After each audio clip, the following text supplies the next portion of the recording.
sisa peninggalan bunker Jepang di kota Medan.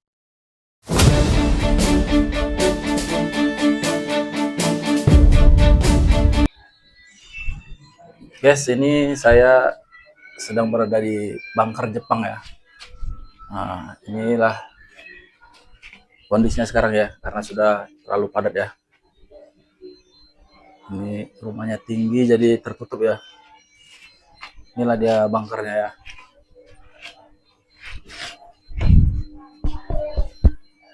Masih cor-coran gini ya.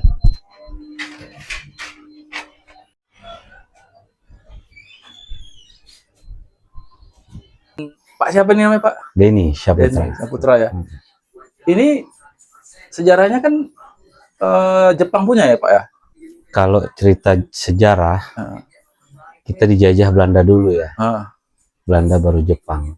Namun peninggalan Jepang itulah baru kita kuasai ini, bunker ini kan gitu. Iya iya. Makanya dibikin terkenal sekarang itu dengan bunker Jepang. Iya. Namun kalau kita bicara tentang sejarah, ini mungkin Belanda yang membuat. Oh.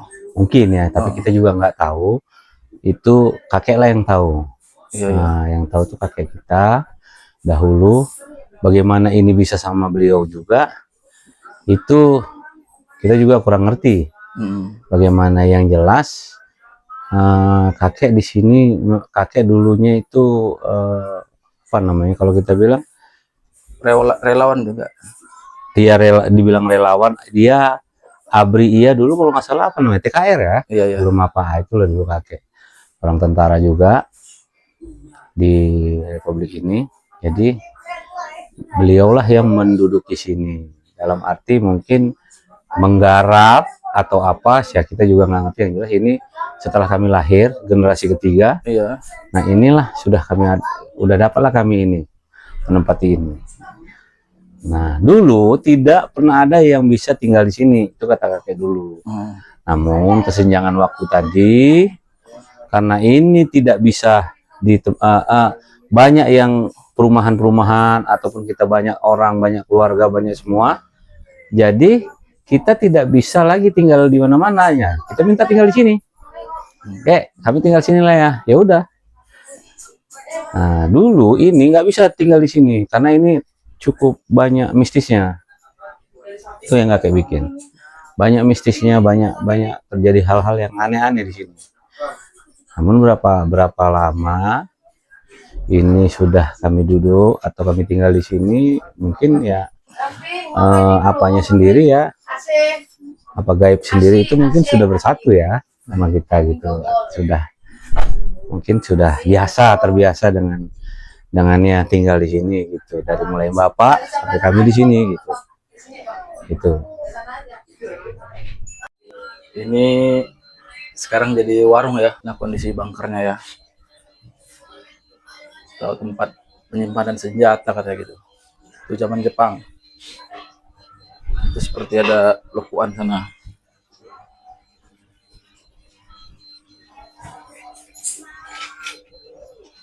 Ini jadi tempat tinggal ya sekarang dalamnya. Tapi tebal nih. Pribadi atau milik pemerintah. Nah, kalau kita cerita milik pemerintah, dari mulai kakek sampai saat ini kami yang duduk di sini. Dan surat tanahnya, PBB-nya sampai saat ini kami yang membayar. Surat tanahnya juga ada. Satu. Yang kedua, kalau dinyatakan ini pemerintah punya, kenapa baru sekarang dinyatakan? Kalau ya, kalau seandainya pemerintah bilang, oh ini punya pemerintah, kenapa harus baru sekarang? Kami tidak menutup kemungkinan dan tidak menyatakan ini bukan pemerintah atau bukan siapa-siapa punya, karena ini bukti sejarah. Mungkin ada beberapa titik yang seperti ini. Pertama, ini antara benteng sini ya, bunker sini sama Pancabudi ini ada kaitan. Nah, kenapa di Universitas Pancabudi itu sudah tidak ada lagi yang seperti ini? Karena di sana bisa dihancurkan. Ya inilah bukti sejarah kita. Jadi seandainya ada pemerintah mau ngambil apa itu gimana Pak tanggapannya Pak? Silahkan saja kalau memang ini kan kita kan sudah itu saya bilang tadi kan tidak menutup kemungkinan untuk adik-adik dan anak-anak cucu kita nanti. Karena ini salah satu bukti sejarah bahwasanya kita dulu pernah dijajah.